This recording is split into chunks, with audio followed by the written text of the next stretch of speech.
Han, bakit kaya? Marami kaming magkakapatid. Pero bakit ako lang ang naiiba sa kanila? Bakit mo naman nasabi na ikaw lang yung naiba sa lahat yung magkakapatid?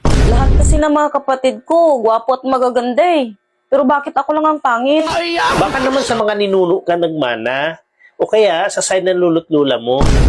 Hindi eh. Kasi gwapo at magaganda rin yung lula't lulo ko eh. Hindi mo ba natanong sa kanila kung kanino ka nagmana? Sabi ng mga kapitbahay namin, sa kumpare daw ako ni Papa nagmana. Naku, huwag ka magpapaniwala sa mga kapitbahay mo. Huwag ka magpapaniwala sa ganun chismis dahil nakakasira ng buhay yan. Eh bakit ako kamukha sa kumpare ni Papa? Minsan kasi, nung binuntis ka ng mama mo, kung ano yung pinaglihian ng mama mo, doon ka nagiging kamukha o doon ka nagmana, ganun yun. Ganun ba yon? Ba't mo alam? Kasi yun yung kasabihan ng mga matatanda. Ngayon, naliliwanagan na isip ko dahil sa'yo. Pero ikaw, saan ka pinaglihi? Ako? Nakakatuwa nga eh. Kasi nung binuntis daw ako ng mama ko, ang gusto ng mama ko, lagi nakadukot sa brief ng papa ko.